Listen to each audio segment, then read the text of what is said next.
Orang yang mati, apalagi orang fasik, orang kafir itu didhawuhi pangeran ini.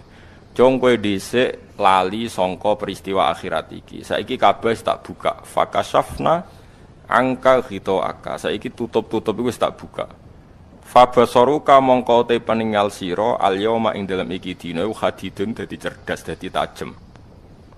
Karena setelah kamu di akhirat eling tenan, ternyata ketika kita di dunia itu mengigo ke alam yalbatsu illa sa'atam min nahar. Bukti bahwa kita salah itu gini ya. Misalnya kowe kenal Obama itu bangga, kenal Presiden Amerika bangga, kenal duta besar bangga. Jebule hakikat itu semua gak penting ning akhirat. Yang penting adalah kowe ngusap cahaya yatim terus mbok sedekoi, kowe sujud mbek pangeran mbok nikmati. Kowe ngaji ngene iki mbok syukuri. Hal-hal sing zaman ning donya mbok anggap ra penting, ternyata penting. Kadang keliru lagi gini, ana kiai ikhlas di musala penceng mbok arani kiai cilik. Sing pejabat struktural ning ormas gede mbok arani kiai top, mergo jabat ning ormas gede. Jebule iku ning akhirat klotokan sing banyak kiai cilik. Iso nyafaati kowe. Kiai oleh dendam ning akhirat. Pas kon nyafaati kowe ora gelem moh ta mbok arani kiai cilik. Lho dendam itu diolehno pangeran. Mulane kowe jogeman ngenyek kiai cilik. Iso wae gedhe indah apa. Engko kathah. Rubba as'asa akhbaro madfu'in bil abwab law aqsama 'ala Allah la abarrahu. Dari Kanjeng Nabi, akeh zaman ning donya wong sawangane kedual-dual rambute, pakaiane compang-camping tapi umpama sumpah atas nama Allah mesti Allah nyembadani. Si kiai ya, kalau versi medis Anda lebih tahu. Kalau versi kiai itu kematian itu dianggap hal yang sebetulnya ada versi kiai ya, semua orang tahu lah pasti mati itu. Cuma inginnya mati itu kan macam-macam. Inginnya ya setelah kaya, terus setelah mapan, terus menangi anaknya mapan, cucunya mapan itu. Terus itu pun sebetulnya ada siap mati juga, tapi ya tetap mati itu. Jadi saya punya cerita, saya akan cerita yang lucu-lucu ya supaya nggak tegang ya menghadapi kematian. Dulu itu kroni itu ya sudah ada. Jadi Nabi itu ya punya kroni, tidak hanya pejabat. Nabi itu punya kroni. Nabi Sulaiman itu bisa terbang. Ya mulai dulu manfaatkan angin. Jadi angin itu mulai dulu memang luar biasa. Dimanfaatkan orang sekarang mulai tenaga angin, pakai rem angin. Mulai dulu angin itu luar biasa. Nah itu teman dekatnya Nabi Sulaiman itu ya agak sopan tuh bilang gini, itu Pak Nabi itu kalau nanti ada malaikat Israel saya pinjam anginnya supaya tidak bisa ngejar saya katanya.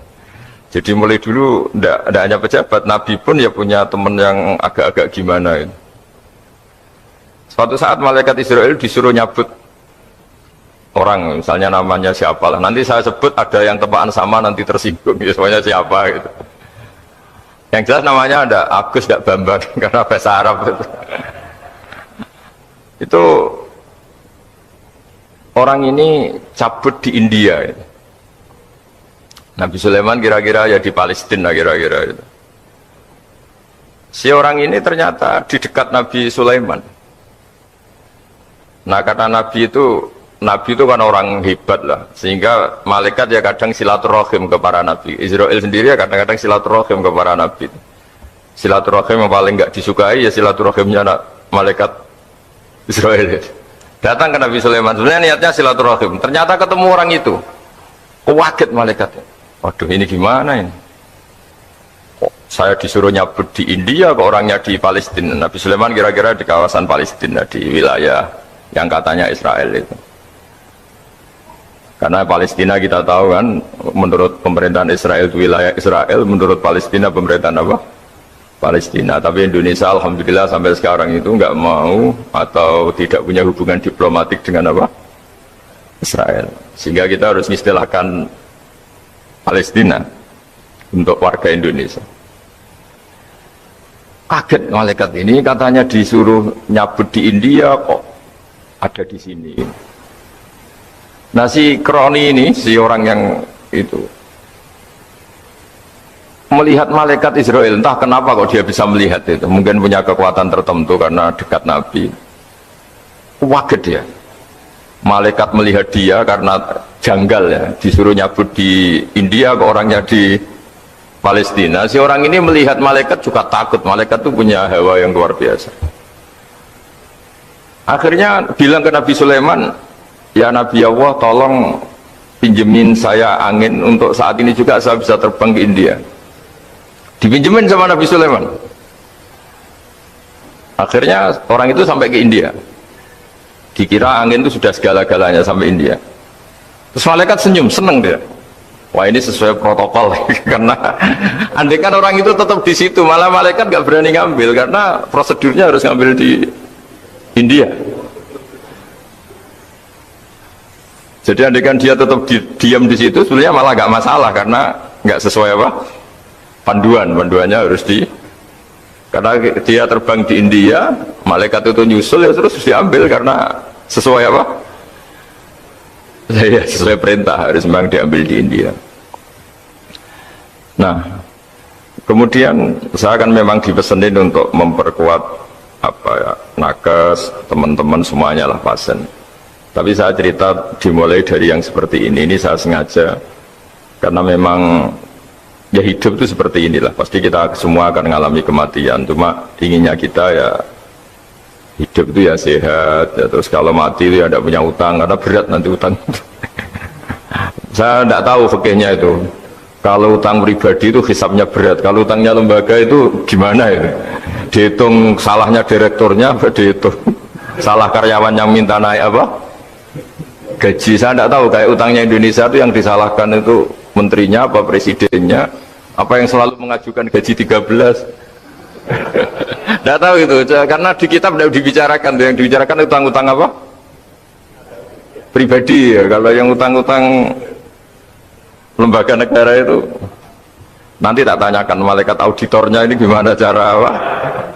Itu yang disalahkan menterinya, apa presidennya, apa direkturnya, apa pengajuan proposal itu.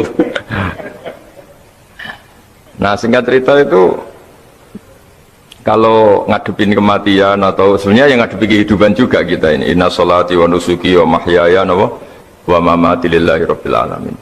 Saya bicara ilmunya kiai.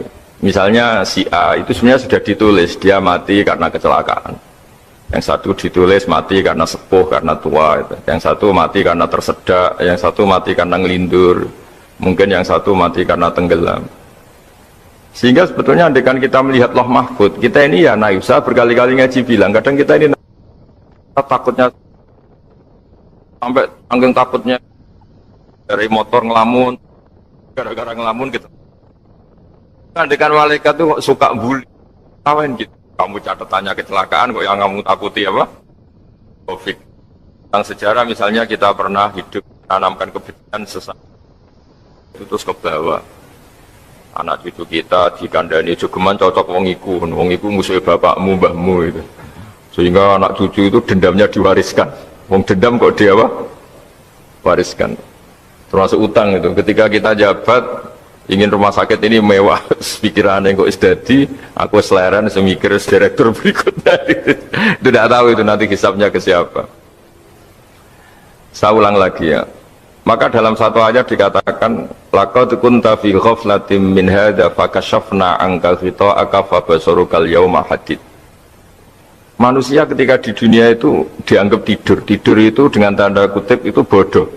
Bodoh itu tidak tahu. Fakashafna anka ghita'aka, nanti setelah kamu mati itu pinter. Tapi ketika Anda pinter sudah meninggal, sudah tidak bisa memperbaiki kesalahan-kesalahan kita. Nah, kenapa kita dikatakan sekarang ini tidur? Karena kita ini sering menyaksikan sesuatu yang sebetulnya tidak ada hubungannya dengan kita.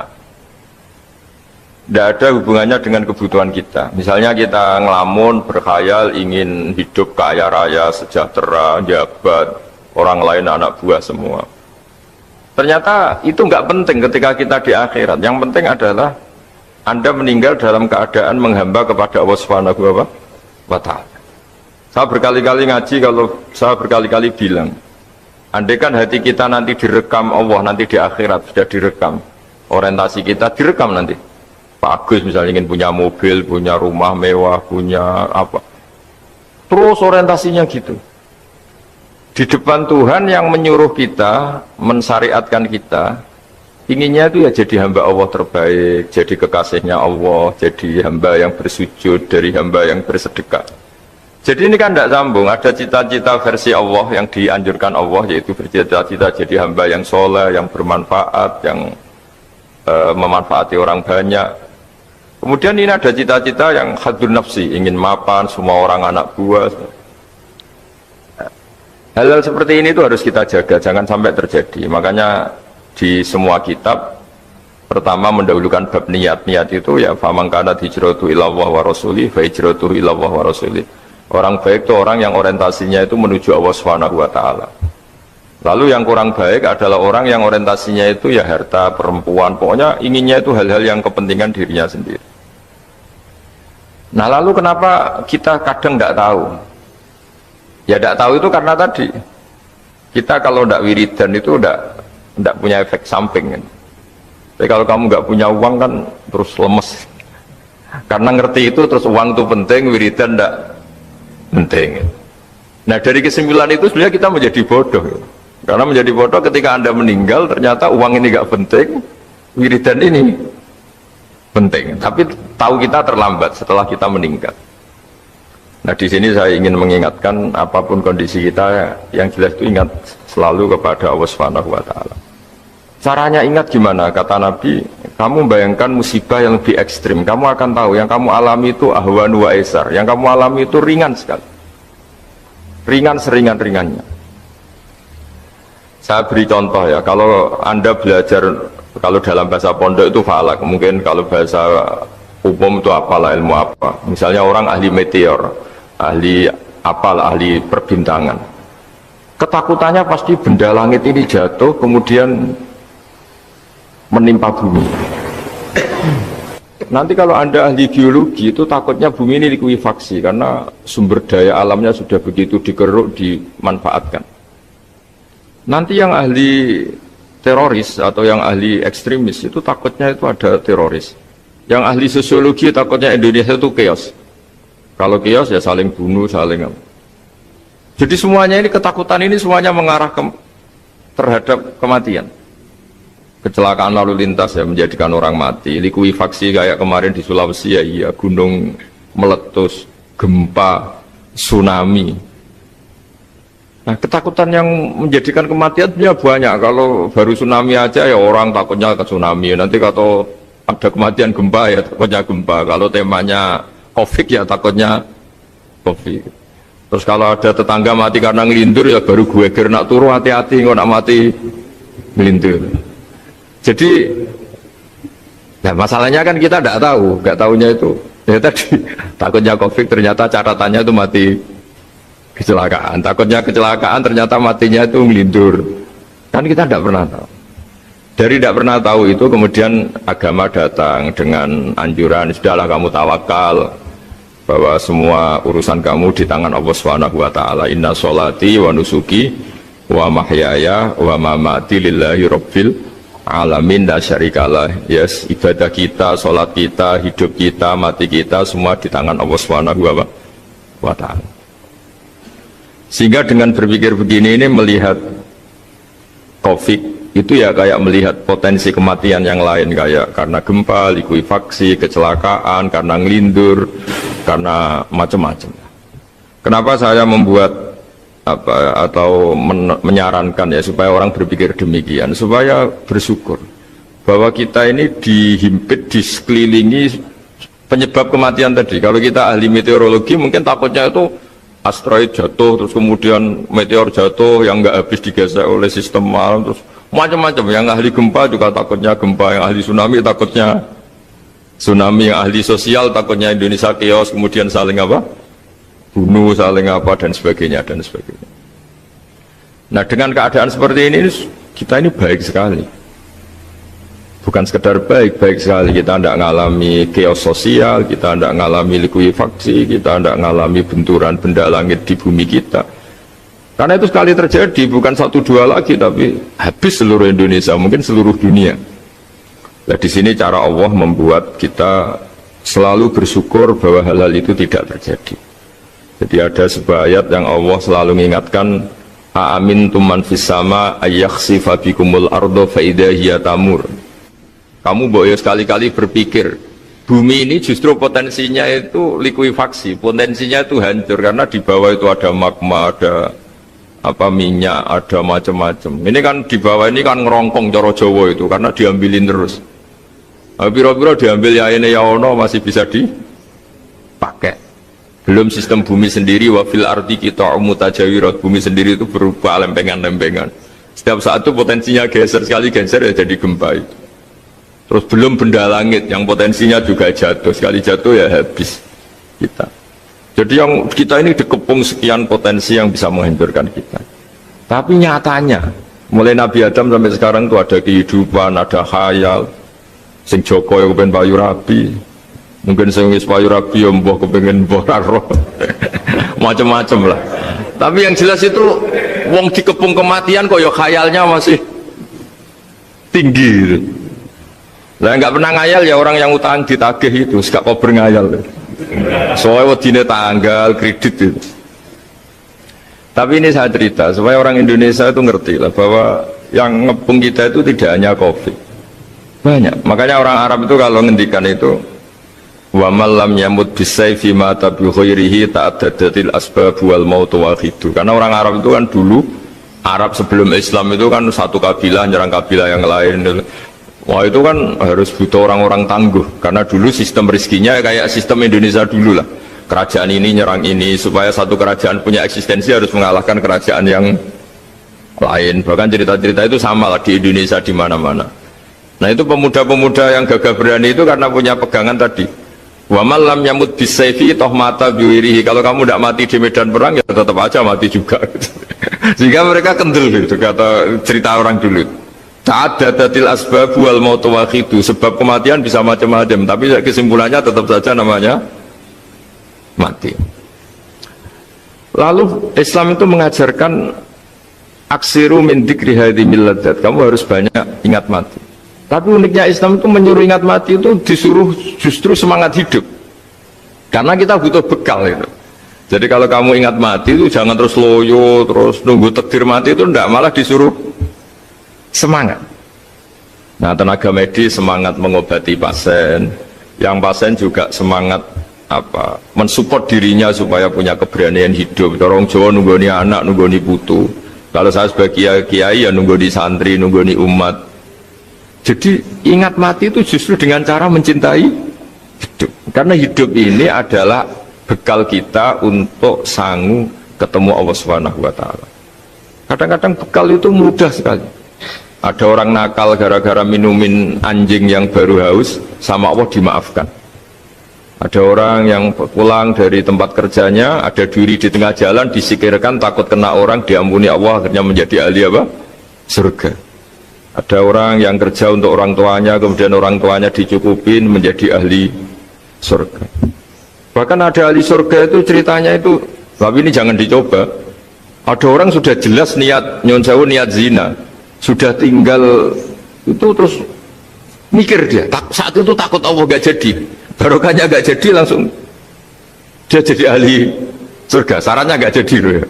Tapi ya udah usah dicoba. Itu kalau keterusan masalah. Jadi Islam itu menganjurkan ingat mati, tapi justru dengan cara mencintai kehidupan. Karena yang jadi referensi Allah nanti di akhirat adalah perilaku kita, amal kita zaman apa? Hidup. Jadi disuruh ingat mati, tapi justru dengan cara sangat mencintai apa? Kehidupan. Lalu yang dinamakan kehidupan itu apa? Ya kita-kita ini, ada yang mengkhidmati agama, mengkhidmati orang sakit, mengkhidmati itu ya berbakti, membantu, ada yang nata lalu lintas, ada yang nata keamanan kayak Pak Polisi, ada yang nata keuangan kayak Kemenku, macam-macam. Semuanya harus kita cintai, profesi-profesi yang oleh Islam dianjurkan untuk kita nekuni itu. Jadi saya mohon lewat cerita ini orang itu tidak fokus takut COVID. Kasihan COVID kan jadi tersangka pembunuh sini. Padahal di kampung-kampung orang lugu-lugu yang saking nggak ngertinya itu kalau dikasih sumbangan itu katanya itu salam yang COVID matur nuwun. Itu ribet kalau orang lugu-lugu itu. Dikira COVID itu satu makhluk atau manusia yang apa? Nyumbang itu. Jadi saya mohon semohon-mohonnya, seminta-mintanya, sampean harus ngitung nikmat lah. Dengan sistem meteor seperti itu di langit tidak jatuh ke kita, sistem bumi yang sudah ngerongkong gini tidak likuifaksi, terus di dunia ini banyak kimia, banyak racun, itu kalau misalnya meledak kemudian dibawa angin, mungkin matinya lebih massal. Ternyata semua itu nggak terjadi. Artinya nikmat yang sekarang kita dapatkan, kita nikmati sekarang itu jauh lebih besar ketimbang ketakutan kita. Nah, ini Islam selalu menganjurkan fadhkuru ala Allah la'allakum tuflihun. Selalu ingat sisi-sisi nikmatnya Allah. Kamu jangan hanya sisi wah kita dikepung Covid, kita punya istri judes, punya anak nggak nurut, punya atasan sadis, punya anak buah nggak loyal. Kalau gitu terus ya kamu nggak berani hidup. Yang diingat masalah. Itu salah, hidup seperti itu salah menurut Islam. Yang Islam menganjurkan fadhkuru ala Allah, kamu ingat sisi-sisi nikmatnya Allah, bukan sisi-sisi kita hidup itu diuji. Saya punya sekian cerita ulama-ulama yang unik, yang punya nasihat itu. Jadi ada orang kaya raya dulu temannya banyak, anak buahnya banyak. Suatu saat dia miskin terus gak ada yang berkunjung. Ya dia ngeluh, curhat ke ulama itu. Ketika saya kaya yang berkunjung banyak, ketika saya miskin kok nggak ada yang berkunjung, kurang ajar betul teman-teman saya. Terus kata kiai itu lucu kalau yang ada nih, ya bagus gitu dong ketika anda miskin tidak ada yang berkunjung. Loh kok bisa? Ya misalnya kamu sekarang jadi buruhnya orang, pas disuruh-suruh dibentak-bentak, terus teman kamu udah datang, malah kamu jadi tontonan toh. Mendingan nggak ada datang, jadi kamu ketika buruh orang nggak malu karena teman-teman kamu sudah tidak datang. Ya alhamdulillah kalau gitu ya. Jadi dulu satu hal yang dia dulu nganggap problem, ya kan kalau kamu misalnya dulu kaya, temannya banyak, jabat, terus yang takut banyak.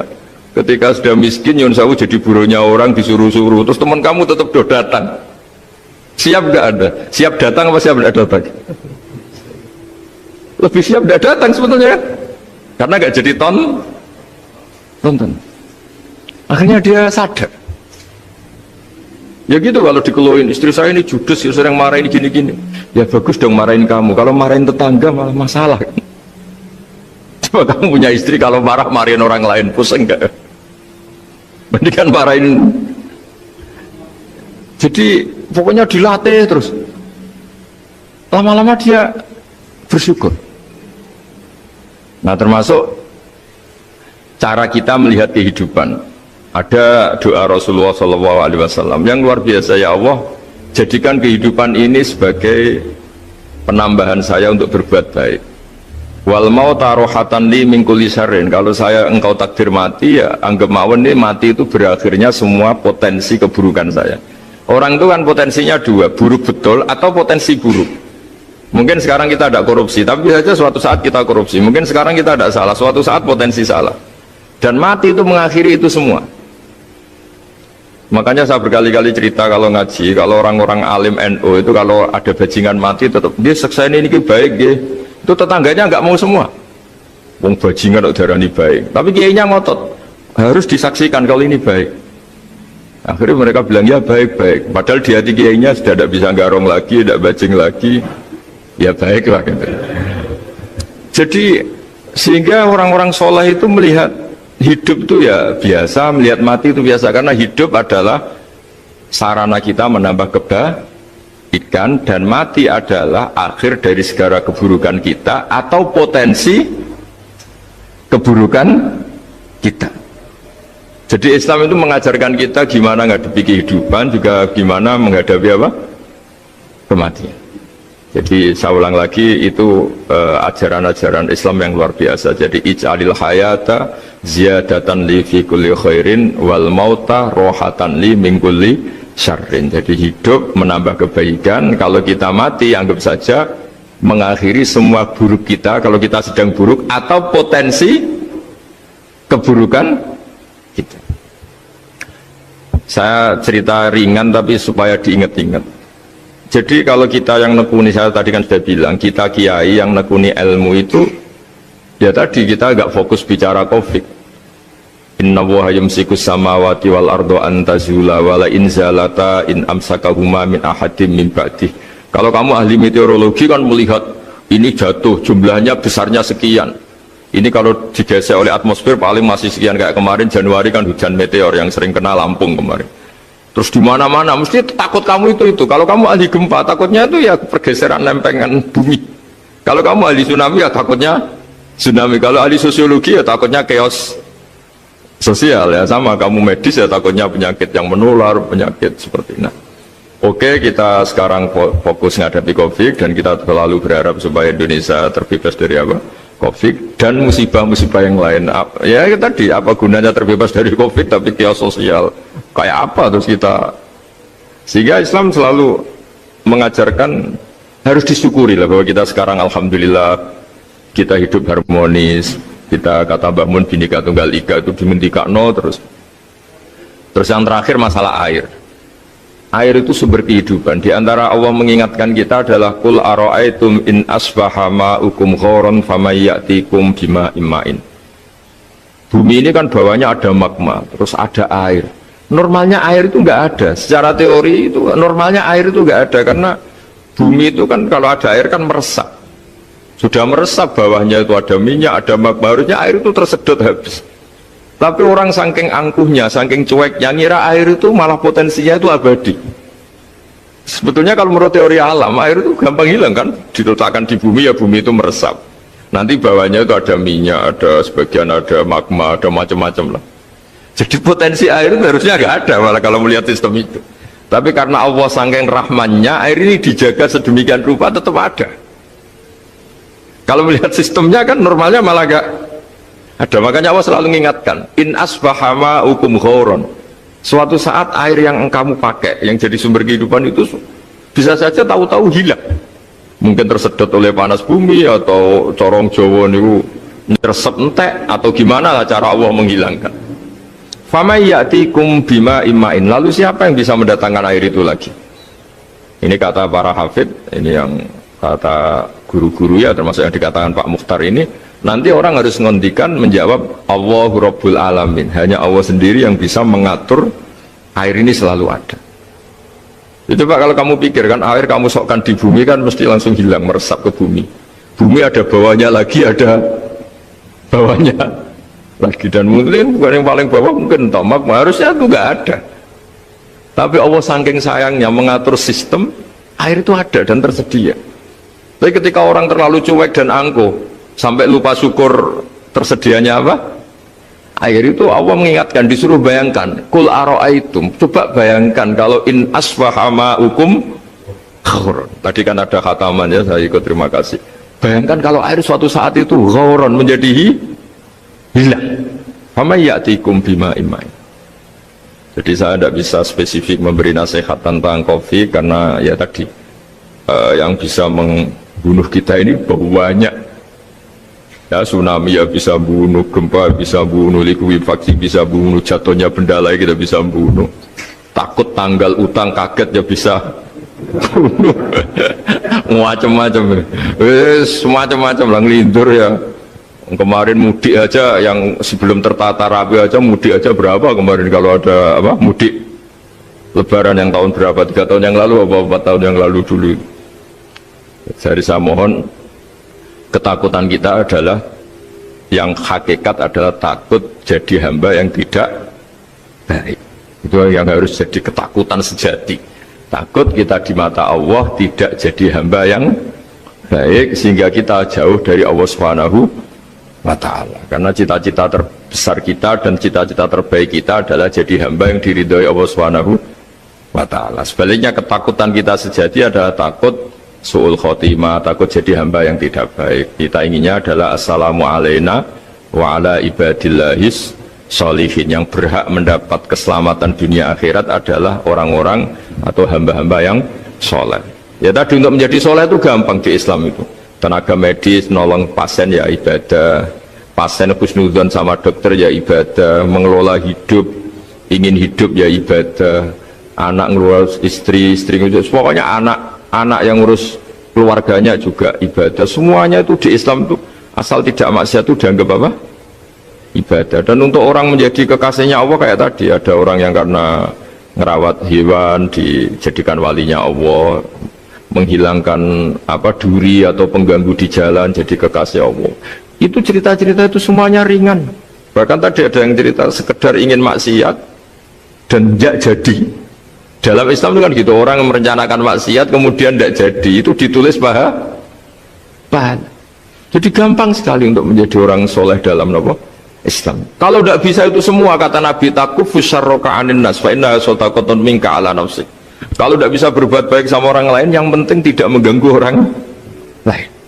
Terus kan enak turu ning omah ngelamun, bengak-bengok dhewe aja banter-banter tapi. Nak bengok-bengok banter-banter kan